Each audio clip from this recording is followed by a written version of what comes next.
coloring the paper green is like putting lipstick on a pig. So think about this. The farther we move down the process stream from timber to engineered materials, each step of the way we've added energy to break apart that cellulose bond where the energy is. Now, that means that the fungal kingdom doesn't have to add very much energy to break it apart at the final step. So it takes very little energy to break apart paper. It takes an enormous amount of energy to break apart board lumber. This kind of a blinding aha insight. Okay, so we have less energy flow because we have more insulation. We need less energy to break things apart because we've moved down the process stream from timber to engineered materials. What are the odds that we're going to go back to building out 1,000-year-old trees and rocks? Zero. What are the odds that we're going to go back to uninsulated buildings? All right, so we're going to end up having to do what? Come to terms with the fact that everything is more water sensitive, and we don't have very much energy around as a strategy to dry things if they get wet. So our strategy has to be to assemble the materials and configurations that allow them to dry easily should they get wet without energy. Now, could we treat the materials? Well, most of the stuff that we figured out how to treat the materials with is poisonous. It tends to kill small children and small animals. And apparently we worry about the animals more than the children, but that's just an observation I made. And so poisoning the material to try to defeat the fungal kingdom is not going to work. Right? But changing the microenvironment the product sees has a huge benefit. Let me give you a little illustration of how easy this can be. Back when I was first building houses with my dad, I was a teenager, and we were building in Collingwood, Ontario, which some of you from Michigan know it's on Georgian Bay and whatever. They were cottages, they weren't houses or whatever. There were crawl spaces, dirt floors. We had 2x8s with plywood. And that was it. And no insulation. And they worked just fine. Now, we build that same floor with an OSB subfloor and high joists. We put fluffy pink insulation in the cavities.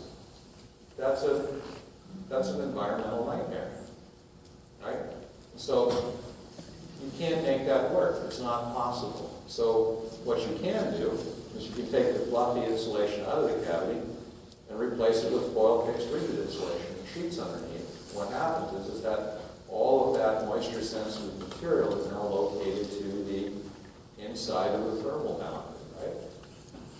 And because it's impermeable, anything from that insulation layer up dries in, and everything from that insulation layer dries down. Pretty neat. So I've changed the microenvironment of the material scene. Another approach is I say I'll take all of the fluffy stuff out, not putting any insulation in, put it in a plastic ground cover, and insulate the perimeter. Now I've made everything inside of that space inside, and I've changed the microclimate of the material scene. That's how magic can happen. Okay? By the way, it's actually more energy efficient, even though the volume is greater, because we're coupling it to the ground, we're not coupling it to the outside. This is something that we need to explain to the Department of Energy. I try speaking slowly and using words. I think we need to get rid of those people and replace them with my friends. They're not going to be any smarter, but they're my friends. just saying. Okay, so two big changes: more insulation, more moisture-sensitive materials, and our best approach is to accept that and change the microclimate of the material C to live in the new reality. By the way, doing it correctly, also, you can make the structure even more energy efficient which makes it even better. So you can actually make something incredibly durable out of stuff that's not individually durable. Whoa, oh boy, yeah. Okay, for those of you who are American high school graduates and not seen this before, this is a map of North America.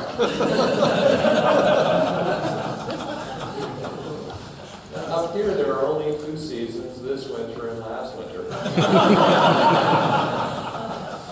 And down here, it's hot and wet all the time. So, the second law of thermodynamics is probably a big deal if you couple it with geography, right? Yeah. This is another map, real important one. It's a map of rainfall. And where it's darker, it rains more. So if we compare Biloxi, Mississippi to Las Vegas, Nevada, Biloxi, Mississippi gets 4 inches of rain an hour. Las Vegas gets 4 inches of rain a year. Las Vegas is in a hot, dry climate, and Biloxi, Mississippi is in a hot, humid climate. What's common to both Las Vegas and Biloxi, Mississippi? Casinos. Don't you people get out? The people who design and build the casinos in Las Vegas design and build and own and operate the casinos in Biloxi. And they built and designed them the same way, and that didn't work. With me on that? This is an experiment that I've never run, but I can say that I have, because I can make shit up, because I now sit on the ACI 62 committee again.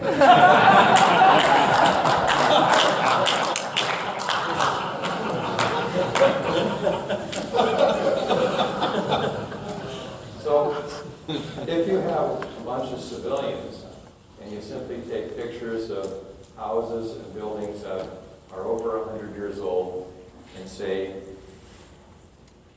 Portland, Maine, and say Kentucky, and then Orlando, and then maybe in Las Vegas, and then maybe in Seattle, and you put them on a table, and you don't say where they're from, most people who are civilians will be able to tell you, well, that's probably from New England, that's probably from Florida, I think that's out from the Cascades. In other words, buildings used to look like they were from a particular place because they were dealing, or they were responding to the climatic influences of where they are, right? Today, architecture is supposed to be, you can't tell. Well, that's kind of hard if you know geography in the second law, right? And then it makes it really, really hard if they're really, really well insulated and they're made out of engineered materials. So it looks the same way everywhere, and it's basically not responsive to the climate that it's in, and it doesn't have much energy flow, and you've got water-sensitive materials. That's a fabulous thing for me. To explain where I got this tan. And I have a 700 horsepower Porsche. It's at the valet parking. Because I figured out that chicks do like men with big carbon footprints.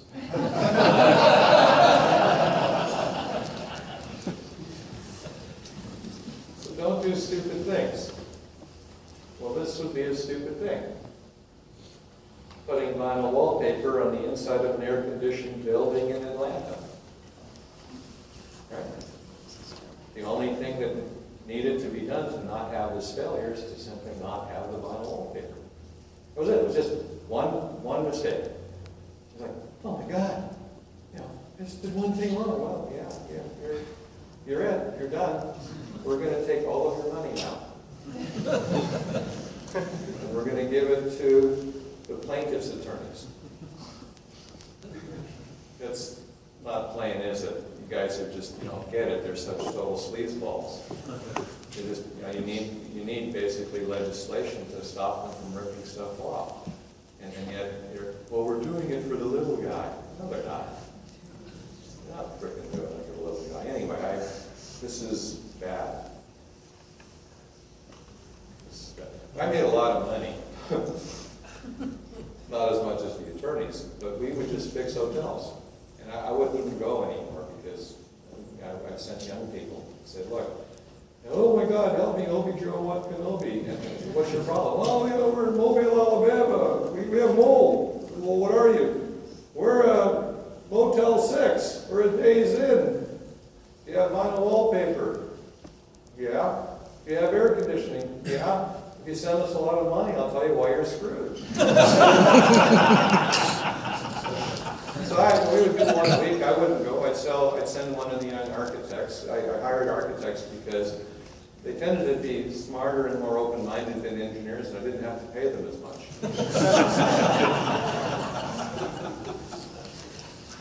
I said, look, just be very polite, don't say very much, take lots of pictures, spend 2 days, come back, the report is already on the server.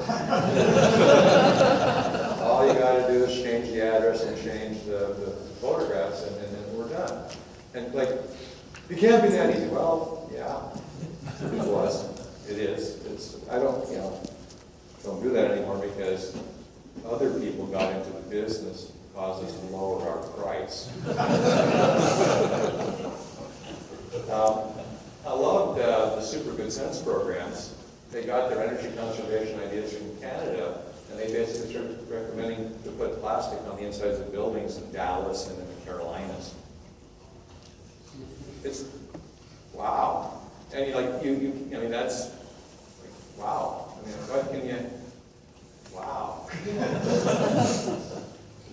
So, all right. So now that you know all of this from the second off.